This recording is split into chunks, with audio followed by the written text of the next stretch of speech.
For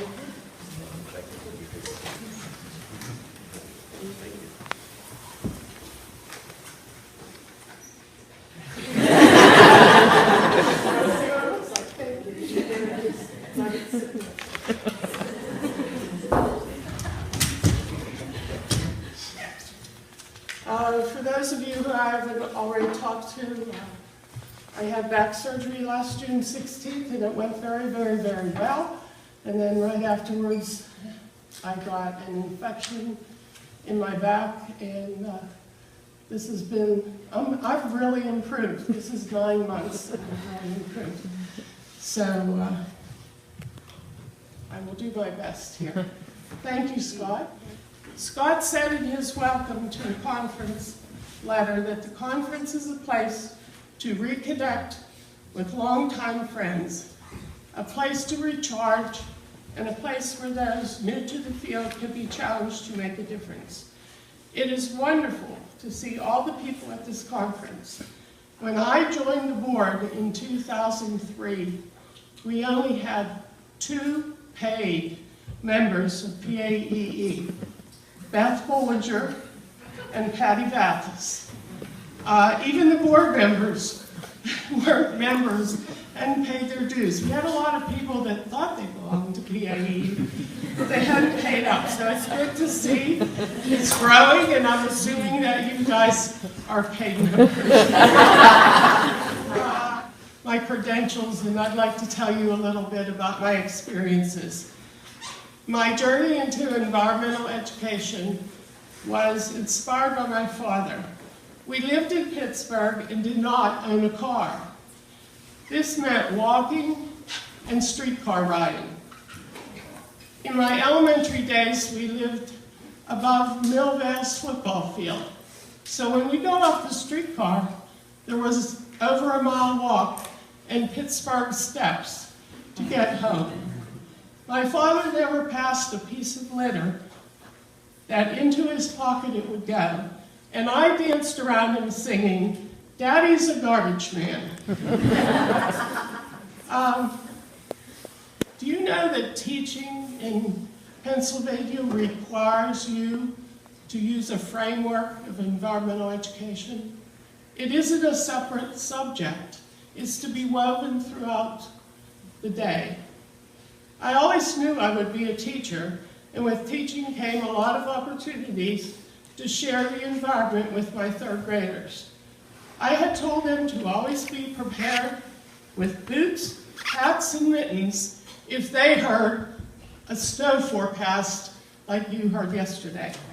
The day arrived and we went outside for the first half hour to play in the snow. When we went back inside, I had the best teaching day ever. The children were engaged in what we were doing, and they were quiet and worked diligently. The nature trail behind the school. A note had to go to the office saying, "Mrs. Roperti's class is outside." My funniest experience in 3rd grade involved goldfish. We made fish tanks out of Coke bottles, and I gave each student their own goldfish to care for. I kept an extra supply of goldfish because I didn't want too much trauma when they found a goldfish floating. And I'm wondering why, and I asked him, I said, "Are you cleaning your tank out well?" I thought maybe something had gotten in his tank. Yeah, he was. Well, I kept an eye on him for a couple days, and I soon found out that every morning he was taking his goldfish tank across the hall to the bathroom because he liked to see it go in a circle as he flushed it down the toilet. Obviously, the lesson was lost on Fred. If you are in environmental education or teaching in your classroom environmental education, a good thing to do is volunteer. In 1983, I was invited to join Marine Preservation Fund, a support group from Rain State Park. They had just purchased a large pontoon boat, and they were going to use it for schools and organizations to have a field trip. They already had June Marshall, 10th grade honors biology teacher at Seneca Valley, and Leslie Baker, an intern ready to plan the curriculum. The superintendent of Riverside School District got a call from the organization. They wanted an elementary teacher to join them. I hope she came to my room because she was aware of my interest in the environment, but it might have been because my classroom was closest to her office. The first person I met when I went to my first meeting for Moraine was Dan Hubeck, which many of you might know. To me at that time, he was Mr. PAEE because of all his leadership at this organization. We planned a water quality program of 5 stations on the boat and 5 on land.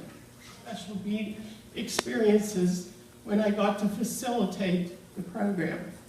One day in the summer, a group of high school at-risk students, about 20 boys and 1 girl, arrived to do the program.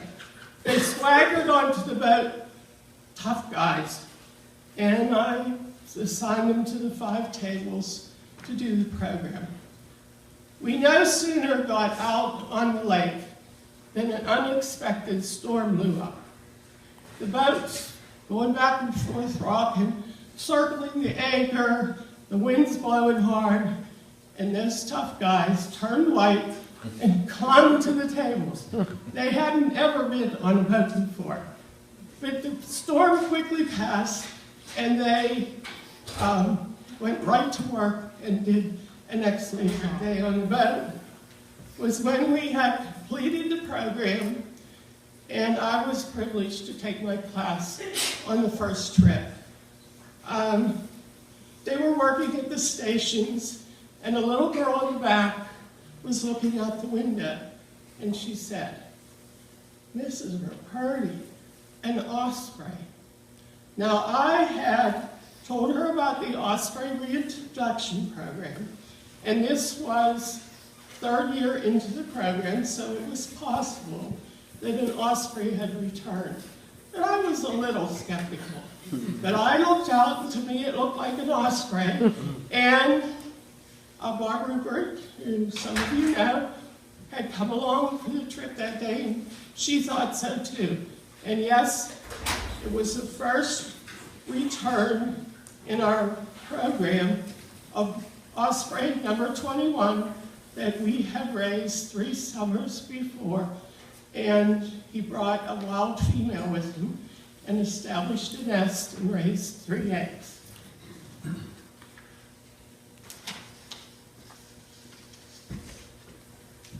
Get involved with PAEE. If this is your first conference, don't make it be your last. The first conference I went to, Michael Caduto was the keynote speaker, and he was also doing a workshop. He wanted to cap the number of people that were going to the workshop. So there was a jar you could put your name in if you wanted to go. Well, I started out with a bang. My name was drawn first, and I still remember everything there was about that workshop. First year, with lots of ideas and lots of inspiration. I met Robert Chartlett, who was a state forester in Region 2, not far from me. From that point on, as long as he was working at Region 2, he visited my classroom and took us on a walk on the nature trail. While I was with PAEE, I went to Washington, D.C. for a meeting with 30 national leaders in government and environmental education. I participated with NOAA in writing the environmental literacy plan for the Chesapeake Bay, by executive order from President Obama, West Virginia, to be one of 100 national leaders attending a conference led by Richard Ruth. I worked with the Chesapeake Bay Trust. I held a 3-day conference for Mid-Atlantic region leaders to plan to work together. I got invited to a 3-day conference in Newport, Rhode Island, being held by PLT, where the buffet that they served us at lunch had every kind of seafood you ever heard of, and some you hadn't. I would like to invite you to stay involved with PAEE and get some of those experiences for yourself. This all by myself. Some of you were involved. I would like to ask you, if I say something you were involved with, for you to stand and stay standing. Please stand up if you were on the board at any time while I was. If you helped in any way with a conference that I was chairing or assisting the chairing, in any way, if you led a workshop, if you were on a conference committee, or you did anything like that. I would like you to stand up if you worked on the speaker series that we held for several years. If you were involved with the PAEE journal, if you are working on EE certification, if you are involved with e-capacity, if you ever contributed to the websites and anything else I might have missed, were you involved, I don't think I said this one, were you involved with the PAEE journal, with collecting information on the history of PAEE? If all these people that went home were still here, we'd have a lot more people standing up. Also, if Kathleen was here, she would be standing up for almost everything I said, because she was a good friend and a good advisor. And one more person that ought to stand up is my husband, Roperti, who gets me to these places and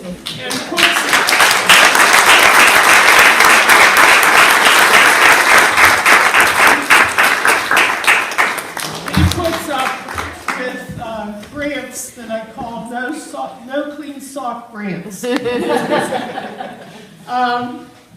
But thank you all. You all own a piece of this award, and thank you all for my wonderful years with PAEE. And hang in there, you might get to stand up here not too long from now.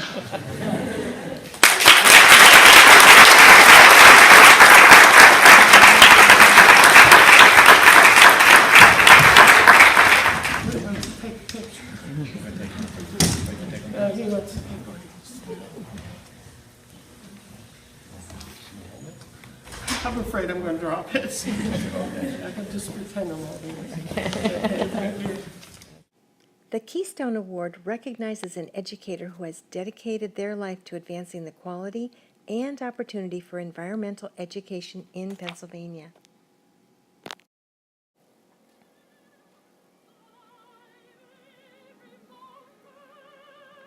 Ruth's efforts brought PAEE to the forefront of current environmental education across the country. She continues to remain active in these activities today.